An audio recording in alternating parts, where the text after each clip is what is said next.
I don't know what is a shootout, but if it's connected to chess, then of course. So I like to play everything when it comes to chess. Okay, so another question is, who do you think is the greatest chess player of all time? Um, I mean, objectively, it's Magnus because of, well, I mean, he's achieved. Oh, 1 second, guys.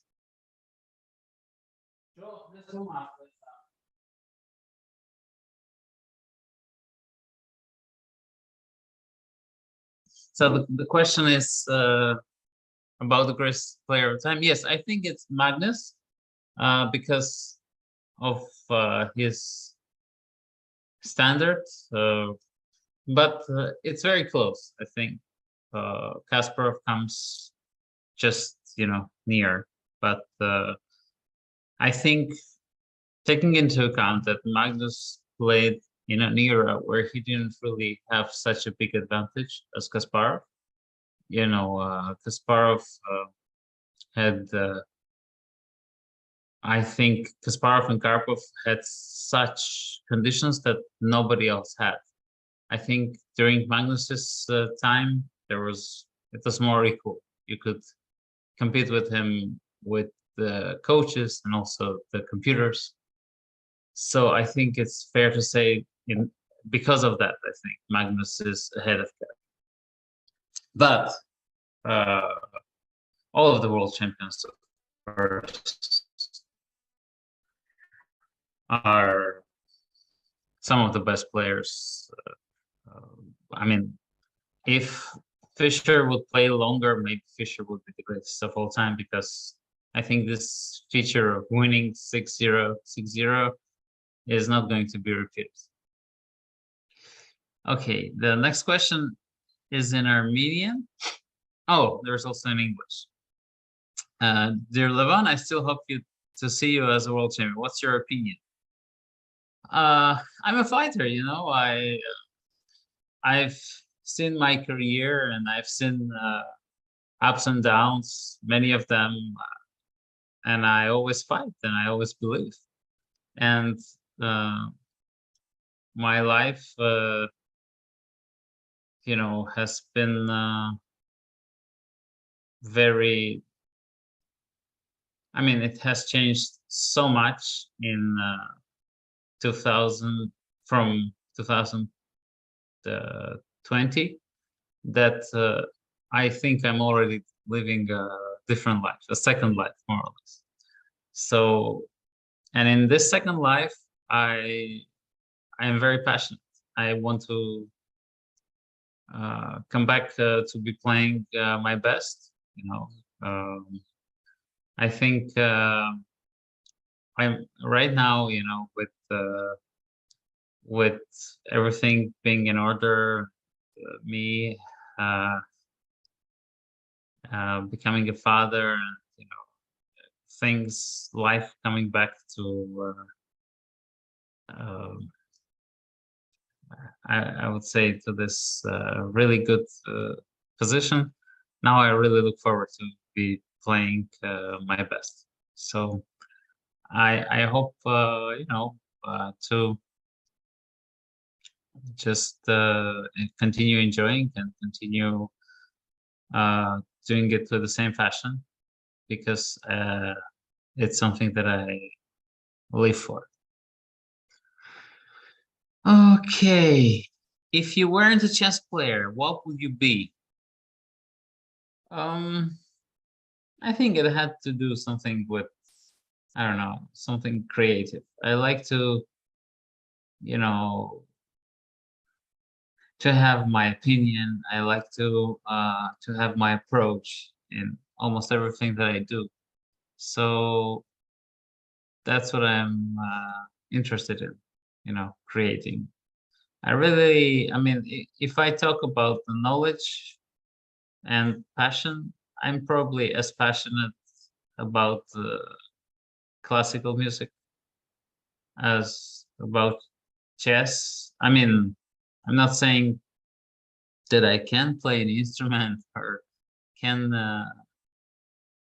create anything in the field of music, but my love towards it is very big. So I think I would probably become a musician.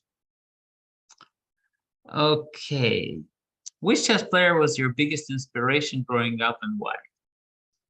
I think early on I got to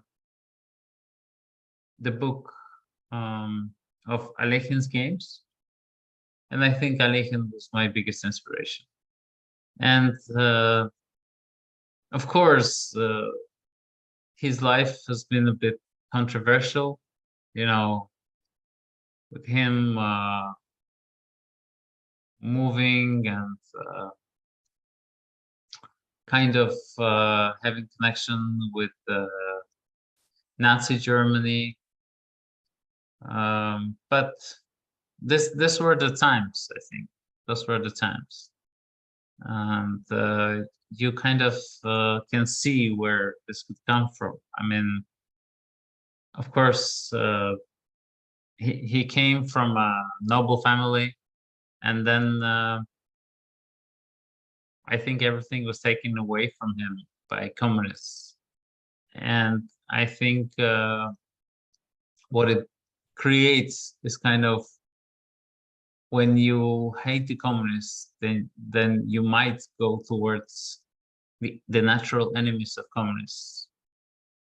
And those were the Nazis. So I think that's how you can. I mean, I'm not really trying to defend Alech or anything.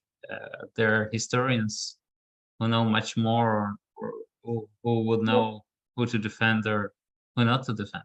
But I'm just thinking that maybe this is where it came from. But his chess, of course, is a different story.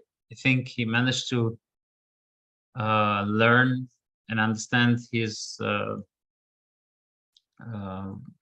kind of drawbacks as a chess player, and he always evolved.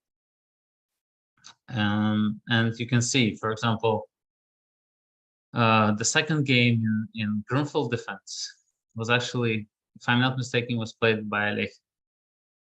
And the Alechin defense also, for example, I think this was Klatskin defense. I think he saw it.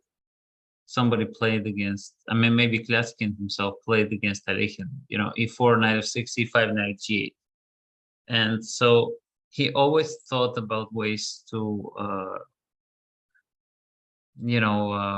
invent things, learn things, and understand things.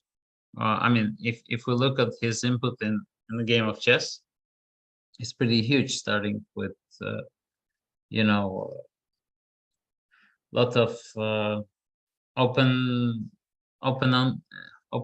like e4, e5 things, but also his bishop c4, knight e2 against Grunfeld, and the ways he was playing against Slav in this match against Öve. I mean, there are many things that I think he added to the game of chess. So his attacking style, especially, which was at that time, when people started already playing quite solidly. If you look at Capablanca, Velasquez, you had kind of somebody who came back to that style, the romantic style. Okay. Hello, Levon. First, let me say, fine. Here's my question. How do top players like yourself learn so many lines to use in competition?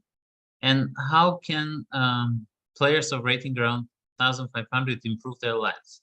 I think the opening phase, the most important is to understand the point of the opening, to understand what it is about. So as much as it would be with any kind of musical piece, if you're going to, I mean, learn Bach, to play Bach, you're definitely going to need to understand the approach to be playing Bach. So you, or let's say Bach, or I mean, Bruckner, or doesn't matter, anybody who has this kind of spiritual connection, you have to play them in that kind of a way, I feel. You know, you can't just you're not going to play it in a jovial and fun-loving style. And same is with a lot of openings. I mean, if you're playing the Stonewall, you have to kind of prepare to be being a bit passive in the start, but then slowly develop. So you can't really play Allegro Stonewall, for example. And that's how we normally remember lines. So we try to understand the point of the line, and then once you get there, normally it's much easier, because then you can kind of predict what you're going to play in that particular position. Okay, how to bear losing? I wish I knew. Nobody knows this question. But the thing about the game of chess, I think we need to remind ourselves quite often that it's just a game. You're not losing, you know, I don't know, you're not losing your life, you're not losing your house. And of course, we get very sad when we lose, but you have to remember that there is going to be another game, another chance to prove to yourself that you're a good player, another chance to improve. And you have to take it easy at some points when things are not working out. I think that's the way to cope with losses. And also, one important thing is you have to try to understand why you lost. For me, for example, the most painful losses are, the games where I lost and I understood everything how I lost. This is very painful. You see your opponent every single move, and still you lose the game. I would much rather lose because I blundered, and I wouldn't feel so bad about it, because this can happen every single time. Sometimes your brain malfunctions, but to lose just like that while you're seeing what is happening, and you're understanding why you're losing, this is not that good.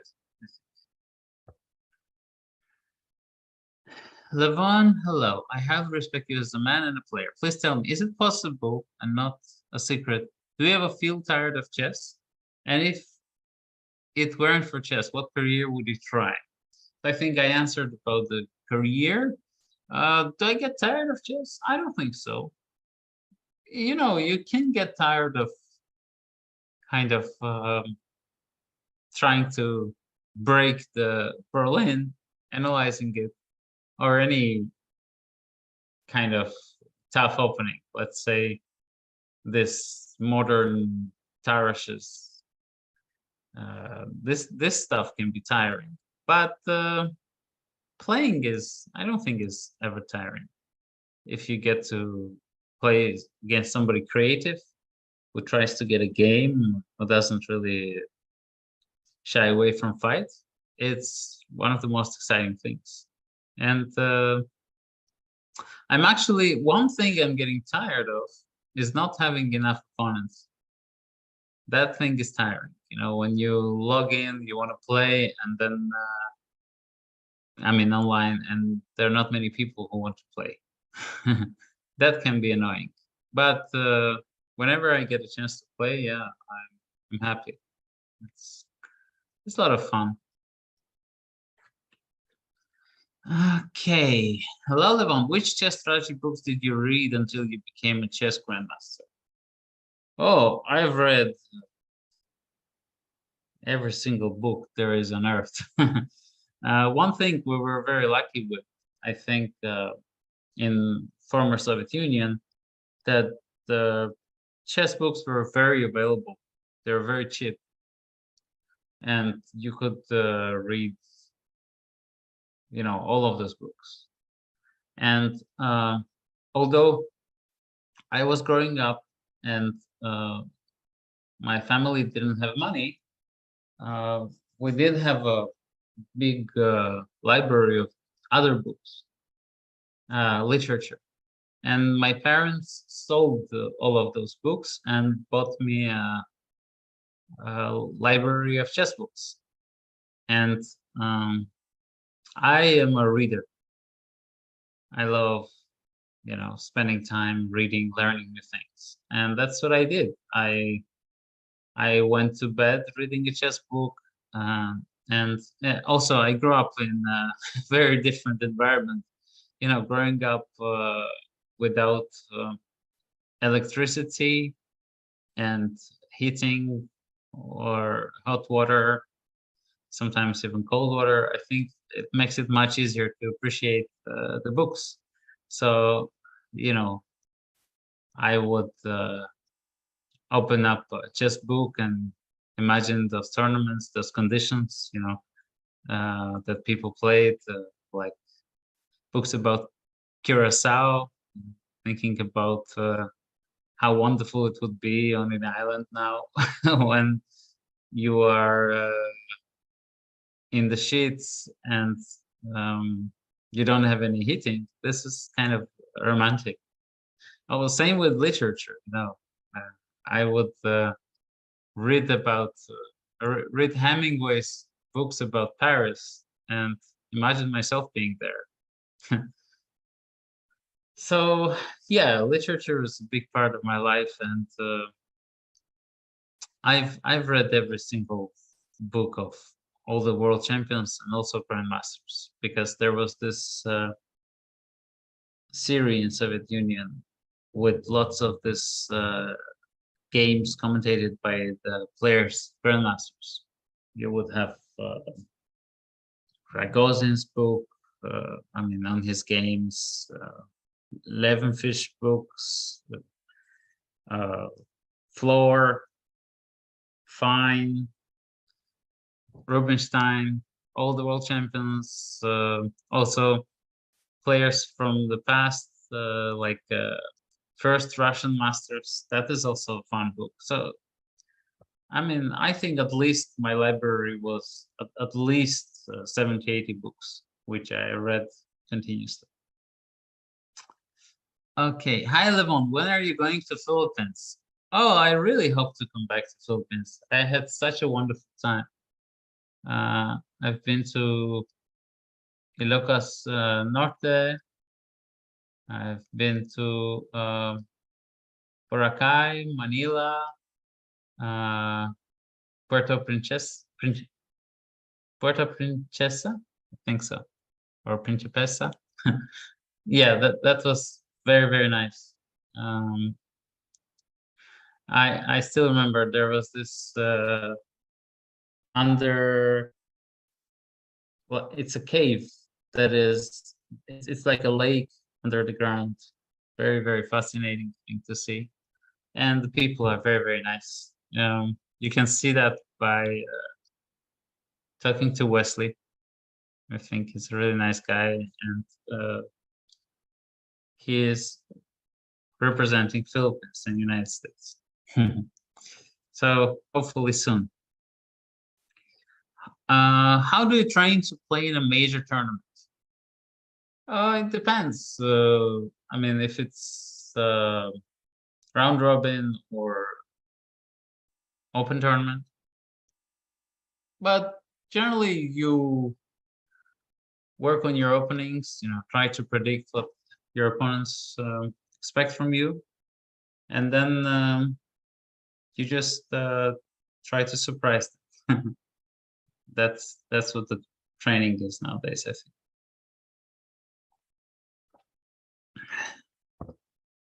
Okay, a question. Did you manage to read the Ramayana? When is the part 2 of your chessable course expected? I haven't read the full of Ramayana. I think I've read chapters from it. Fascinating book. I think, as most of religious books, there is always a very deep message, and if you can read uh, between the lines, it's always very educational, because if we look at the books of, let's say, uh, Egyptian mythology or Greek mythology, the stories are so educational, and it just takes understanding that you shouldn't be really reading them like, oh, no, I don't believe that. It's impossible for a man to be, let's say, 7 meters tall, or having the head of the bull. Uh, you shouldn't read them like it's a book of science. You should read them and try to understand the message, I think. Then every book every book from the old time can be very educational. And also, this is our heritage. Heritage of human beings, because most of the stories that you have in the old religious books or old books on mythology, they are in fact much, much older than we think they are, because they come from the time of the oral tradition. So people told each other. So the grandparents, they passed it on, and the story continued and continued and continued.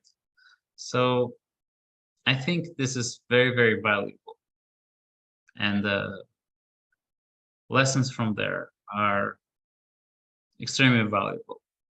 I remember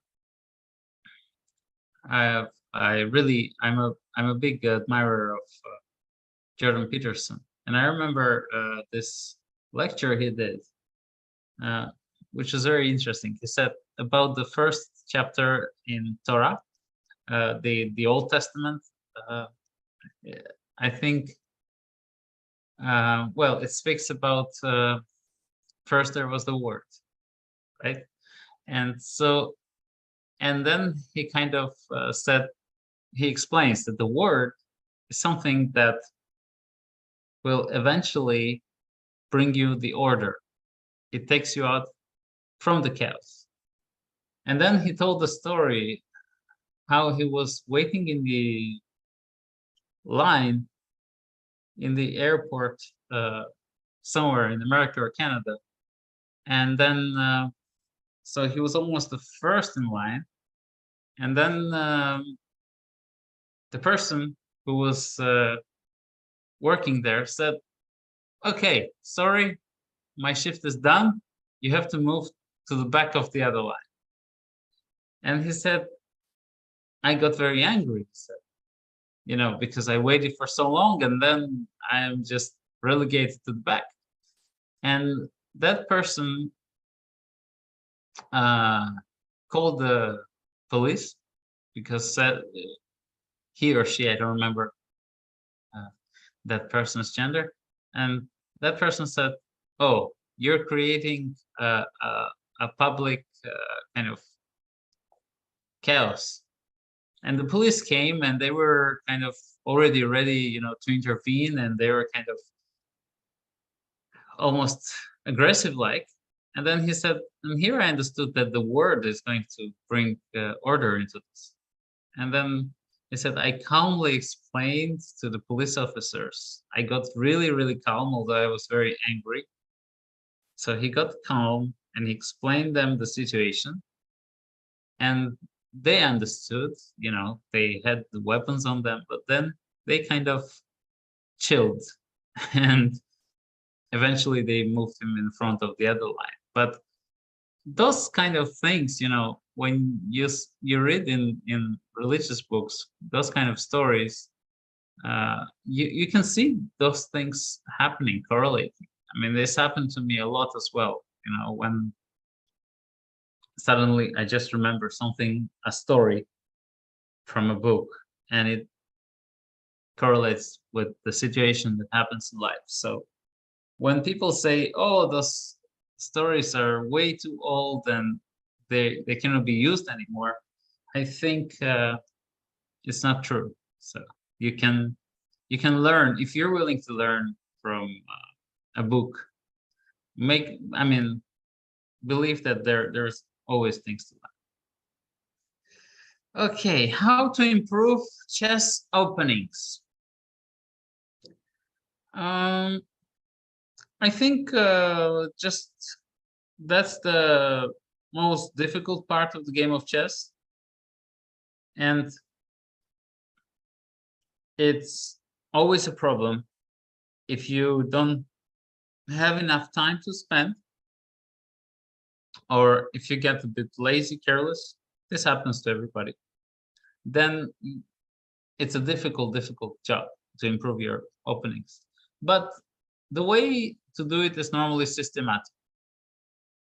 So you kind of choose the opening that you think is best for you, something that you kind of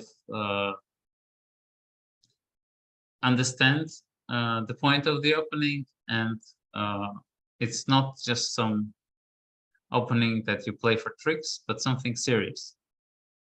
And then you work on it, just one variation at a time, and then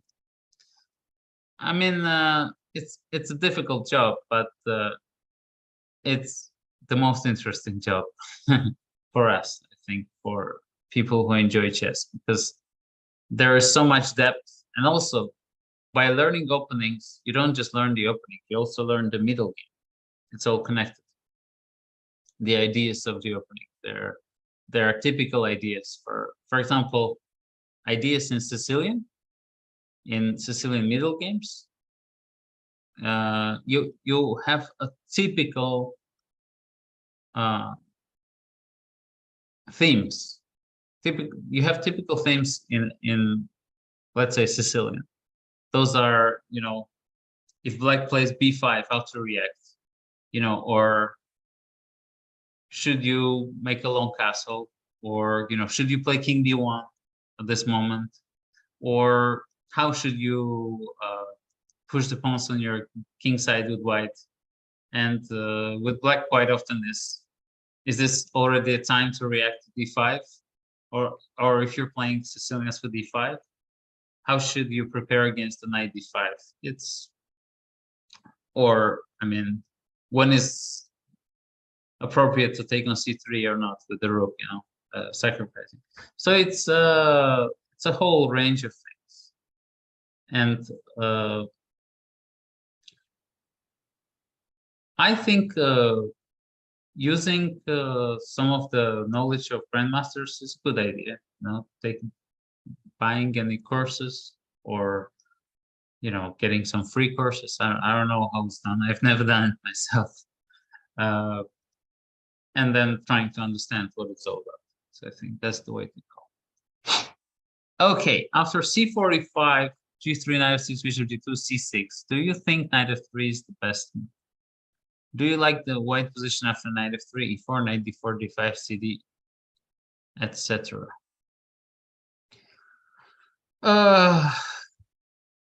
Probably knight f3 is the best move, but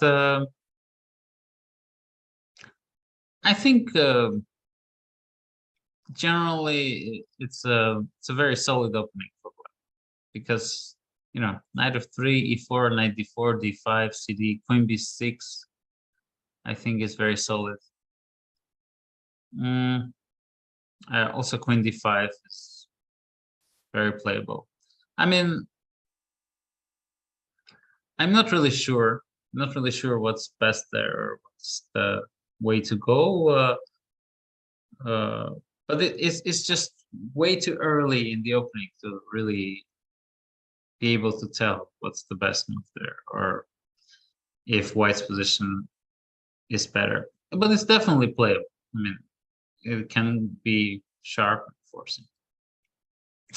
What do you prefer, close or open positions? By the way, I love creative way you take games sometimes. Chess is like life. And if you're being creative on that serious stuff, you will notice you fail very often, but it doesn't mean you don't have a gift for playing. It means you're willing to lose for learning new stuff. Actually, I like playing every position. I think it's a challenge, to understand and learn. I thank you for your compliment. And I do quite often. I do choose to learn things instead of continuing playing in the same manner, because we don't have 10 lives. We have one life, and life is supposed to be about learning, understanding, and improving. And if you're a chess player, I mean, this is what you dedicate yourself to, definitely there's so much to improve and so much to learn that I think it would be a pity if you were just stuck in one single open. And I think about 4 or 5 years ago, I decided that I need to start playing first move e4. And yeah, this is something that I feel is exciting and something that I like doing, something that I don't know if it's going to bring me more success over the chessboard, but definitely things became more enjoyable for me once I started playing e4 on a regular basis. Suggest book of opening, middle game, end game. I think opening games, I mean, there are so many people who write good opening games nowadays. I mean, take any super grandmaster. That's a safe bet, because I think super grandmasters have a work ethic that does not, allow you to produce some bad content. So I think that's one suggestion. Middle game, end game. I love books of Dvoretsky. So any Dvoretsky book is wonderful. Very educational. Okay, other question. How to improve the middle game? The middle game is connected to the opening. So improve the opening and the middle game will improve. Easy. If you had to play a gambit other than Queen's Gambit against another super grandmaster, what it would be? What gambit would I play?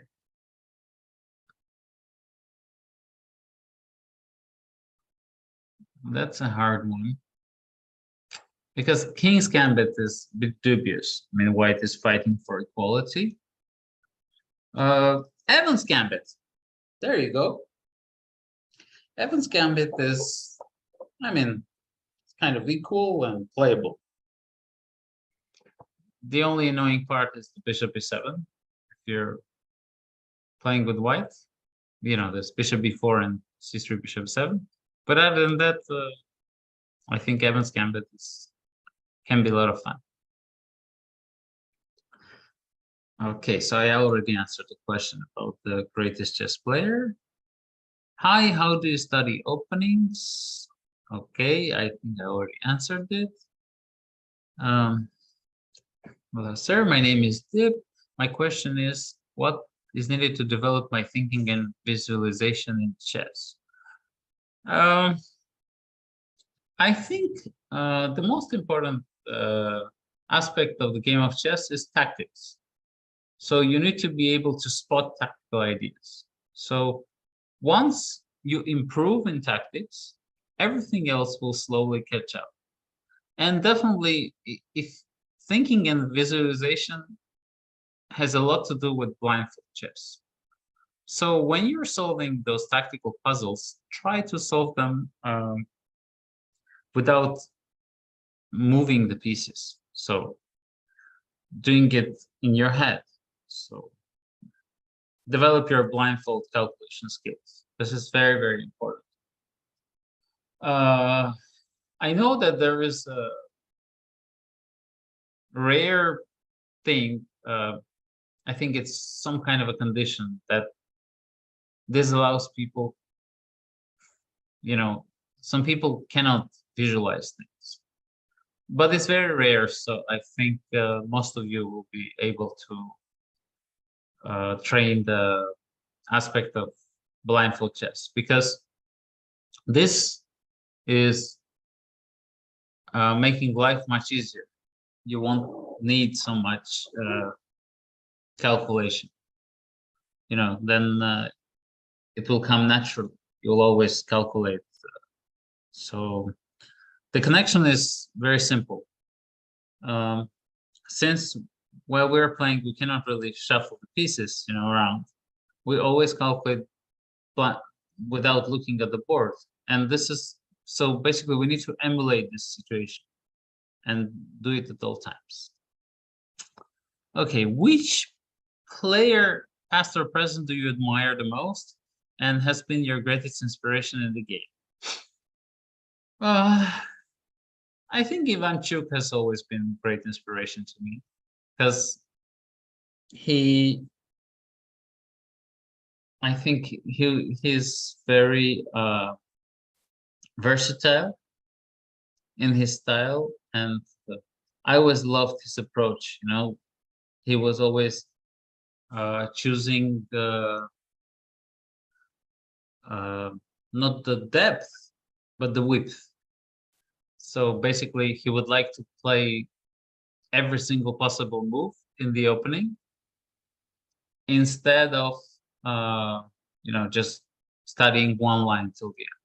So I think Magnus has been trying to do the same. I think Magnus has also learned a lot from Ivanchuk. And also he's very creative and very, he could play every single line and every single opening. And his approach was always just to play the most logical way, not really get emotional. So yeah, definitely Ivanchuk and probably Carlsen. These are two big inspirations for me. Magnus because of his fighting spirit and because of his desire to play the best chess he can in every single game.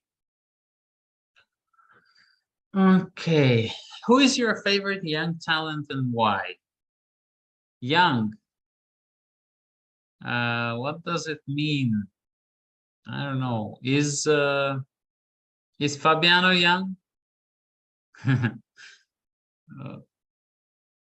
I have many favorite players. Fabi is one of them among the young talents. From very young guys, I think Pragnanda is a wonderful player, or Arjun Erigassi is a wonderful player. I somehow have this connection to the players from India, because I hanged out with them the most of the time, because they're friendly and nice. But there are many great players. Look at Ali Reza Firuja. He's very, very creative and incredibly strong. So yeah,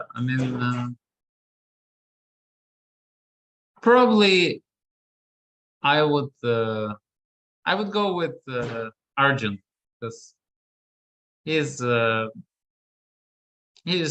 very natural style. Okay, knight or bishop? Is rook overrated, or is rook underrated?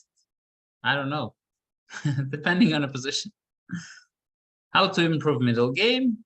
Once again, who is your #1 chess hero? Tough to say, but I already mentioned a lot of names. How can a Catalan player improve using the same catalog? This is a difficult question. How can a Catalan player improve using the same catalog?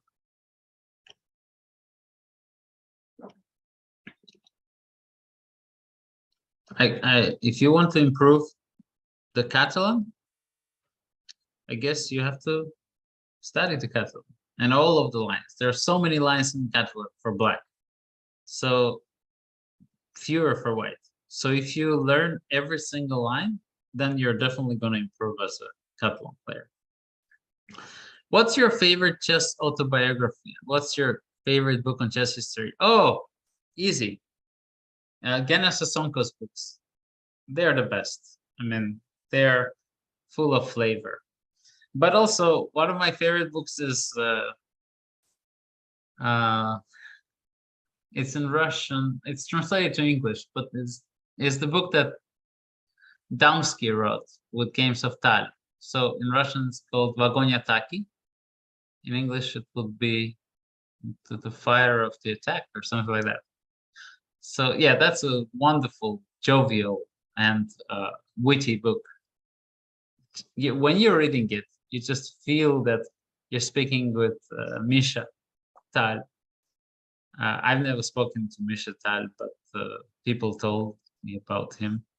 I mean, people who have met him and spoke with him. And I can imagine how great it would have been talking to him. Okay. What's your favorite jazz albums? Do you have a public Spotify playlist?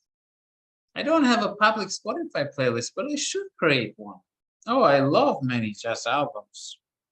My favorites? Well, definitely at the 5 spot of Eric Dolphy with Booker Little. That's one of my favorite.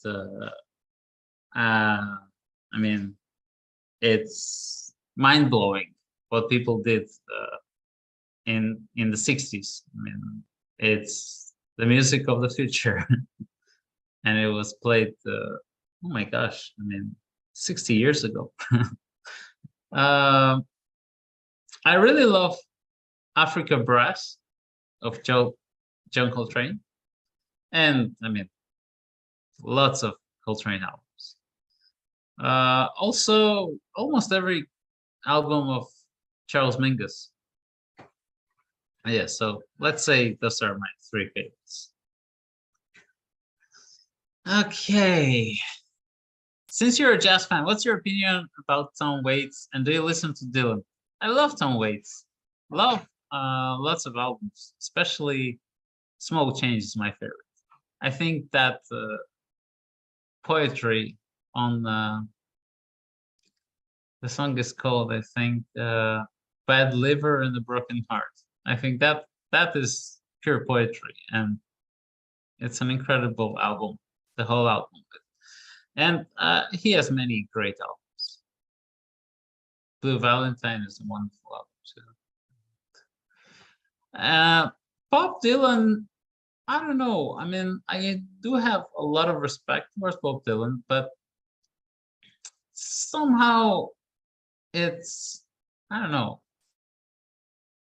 It's not my favorite, but I have a lot of respect. I mean, he wrote incredible songs. Yeah. Okay. Also, I'd like to ask you a tricky question. Once you replied on Twitter saying, "Don't be embarrassed, Adiban. English can be tricky." Can you please explain what you mean by that and attempt to understand? I actually don't really remember, but since Adiban is a good friend of mine, I will always find a way to troll him. So, as I often do with my friends. What are the most important things chess has taught you about life? Chess taught me the most important, I think, is to fight and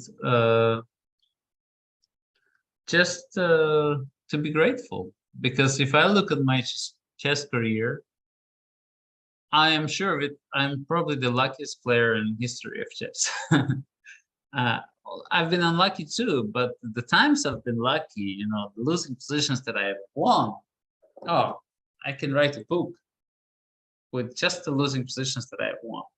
So it made me appreciate life that, I mean, if you're pure and if you're honest and if you are not jealous or not, you know, never thinking about anything, you know, negative, I think your life will be good.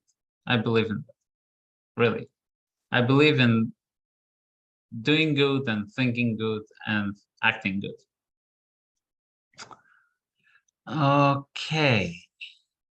What do you think was the most significant thing that helped you become such a creative and brilliant player? Uh, I think just understanding that humans will make mistakes and not to be afraid to play some maybe dubious but creative ideas. That makes you creative. Just wanting, you know, to create something and being excited about it. I think being excited about every single day that you can create something, that definitely will make you creative.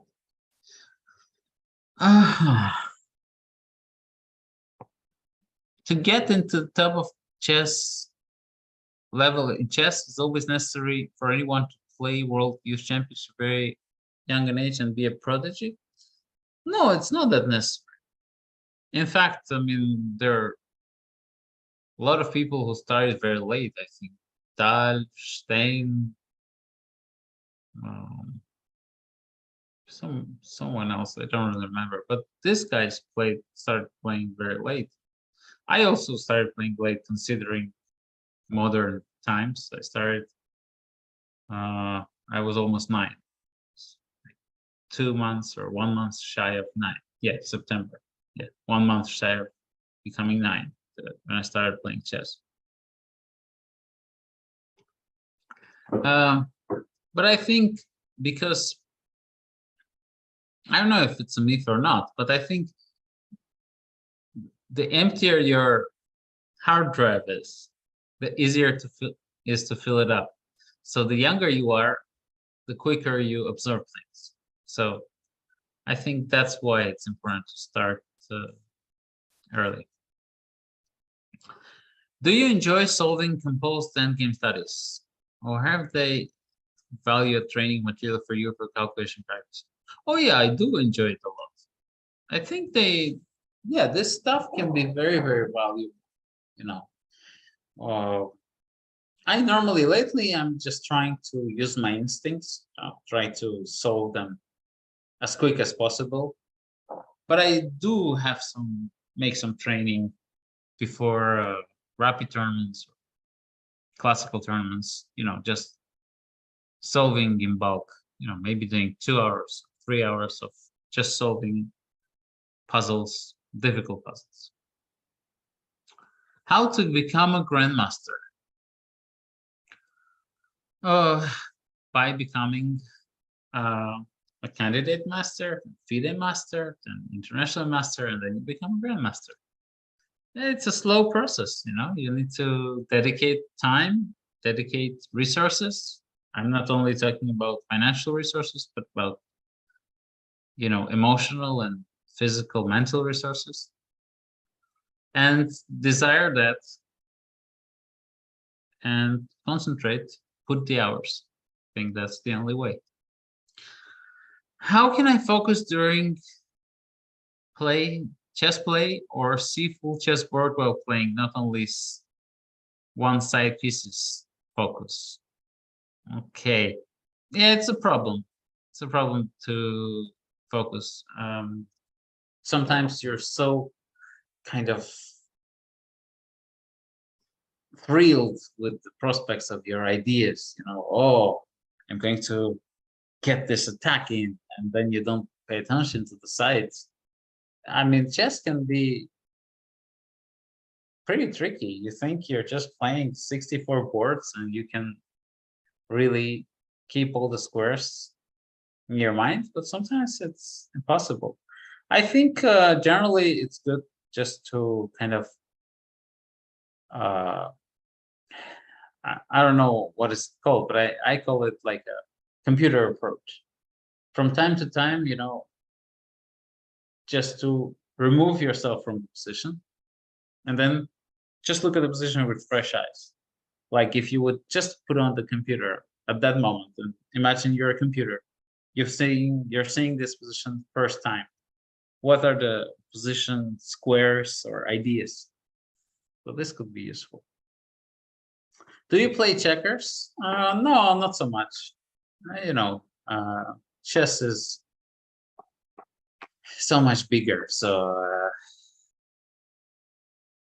when I think about it, was so much richer. So if I'm not playing chess, then I play some kind of form of chess. So say House. That's a lot of fun.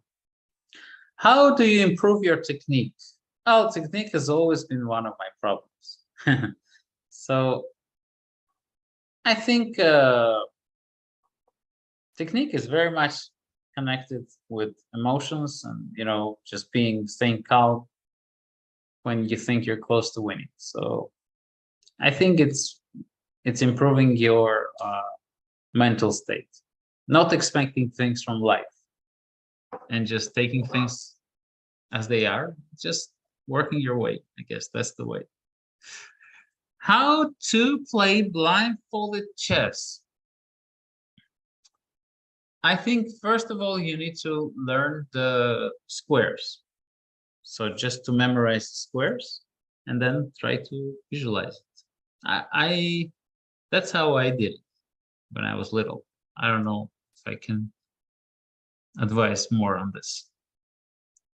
Hi, Levon. Have you played the A45 Indian defense Gibbons Weidenhagen Gambit accepted before? No idea, honestly. It doesn't ring a bell, but I should check it out. Oh, this is D4 knight f6 G4. It's a lot of fun, but it's not too serious, unfortunately. White is a pawn down. Okay. What can you do if you're stuck on a certain level in chess? And if you study and work quite a lot and progress seems slow? Sometimes we're just working on things that we enjoy. That is the problem. We just work and we never come out of this comfort zone. So we never challenge ourselves, and that's why we're stuck. Quite often, you just need to try to change what you're learning, try to learn the things that you maybe don't enjoy so much, like an opening that you think doesn't suit you, just to enrich your horizon, change it, I think. Hello, Mr. Aronian. What's your opinion on Fischer random chess? What do you think young players should be encouraged to play it instead of standard chess? I love Fischer random, and I think Fischer random deserves a tournament with elite players with classical time control. And I think it's a great game. It teaches you a lot about chess, and it makes you understand that it's not really about getting the advantage with white, It's all about getting a playable position. That's what's important. And the young player should definitely play it. I mean, first you need to, I kind of feel it's very difficult. It's too complicated for players who are not very strong, but it's very, very educational. And I really hope the game will replace regular chess. I really hope for it because it's an incredible game. The best. Hi, Levon. What's your favorite animal? Ponchik. Now, of course, I love my dog Ponchi, but I also love all of all the animals. I really love. I mean, tigers, lions, cats, frogs. I think elephants, everything. Uh, Once I visited my good friend Brian in uh, South Africa, and he took me on a safari next to Port Elizabeth, and this was one of my best memories of my life. You know, seeing the nature and how everything just you know, how every animal lives and accepts things.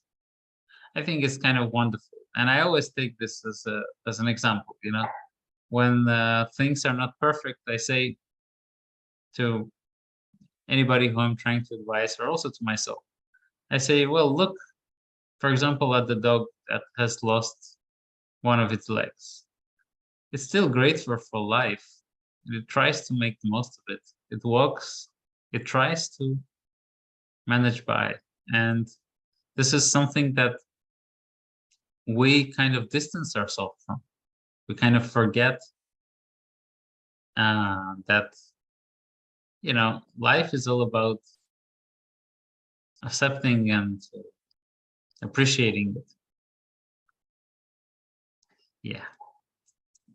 Hi, Levon. I have the same difficulties in Grand Prix line with whites. E4, C5, knight C3, 6, F4, D5.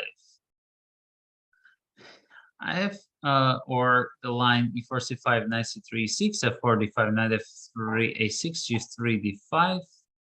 Oh, it's two D5s. Well, anyway, have I to avoid the exchange of queens? How should I proceed? I think against D6, this F4, D5 is very solid for black. So maybe you should try to play, knight C3, 6, maybe knight E2 or G3. But the line that you mentioned in the second comment, that should be playable for white. I don't know what is the problem for you in that openings. But try to analyze the computer, try to look at the games of good players, how they handle it. That's normally my recommendation.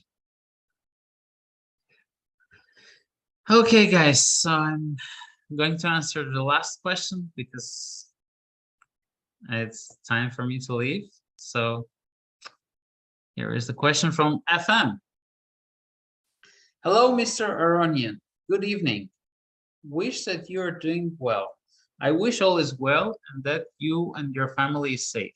All the best for delivery of your child. Thank you. I wanted to ask you that, as you said, conceptual novelties or conceptually new ideas nowadays are extremely hard for one to find. Why do you think is the case? I mean, the engines often point out some directions which were relatively well explored or underestimated for a long time. Also, I feel some players are in good conceptual novelties. Comes to my mind is Dubov and Duda. Also, Caruana is somewhere I consider to be quite creative in the first phase of the game. I often try to find the truth in the position and truth wherever I learn.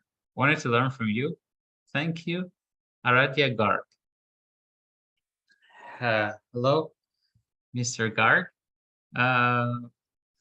I thank you very much for your wishes. So I think the main problem when you try to find some new approach or new understanding of the line is that quite often it just doesn't work, and it's too much of a risk nowadays because the computers are so much stronger and they can refute many lines.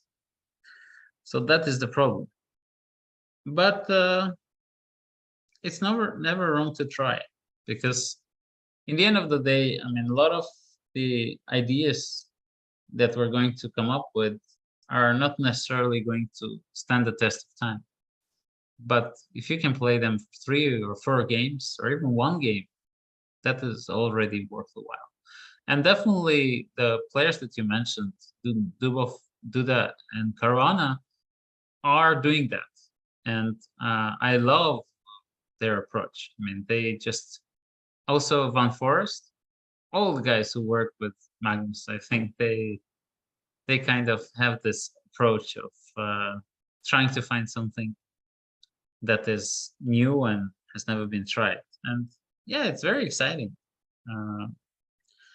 Not too many possibilities nowadays, but definitely a long way to go till we have to switch to Fisher Random. Although I really hope we'll switch soon enough. On this note, I want to thank you guys for your questions. Sorry for the ones that I haven't answered. It's not enough time, but definitely, hopefully next time I'll get to answer those. So all the best to you and have a great day. Enjoy 12 days of chess heaven at the Chessable Sunway Sieges International Chess Festival. Escape to the sun this December and take part in the spectacular Chessable Sunway Chess Festival situated in Sieges, near Barcelona. Play alongside top GMs including Ivanchuk, Isipenko, Ariban, and more. 10-round open tournaments with over 27,000 euros in prizes. Chess lectures from GMs most days, beer tasting plus sushi, pizza, paella, and cocktail masterclasses. World Cup watch parties, table tennis, table football, and blitz chess tournaments. Even better, Chessable Pro members play for free. You can find out more by going to Sunway Siege's website. Visit chessable.com/sunway.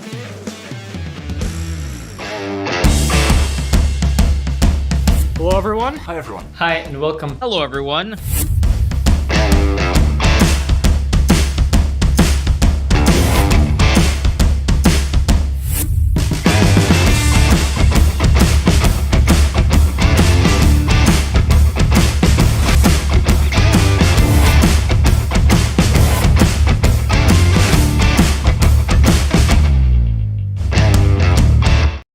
Hello everybody, I am Grandmaster David Anton Guijarro. I'm Magnus Carlsen. My name is Anish Giri. I am a top grandmaster. I'm Grandmaster Nils Grandelius from Sweden. I am Grandmaster Harikrishna Pendala from India.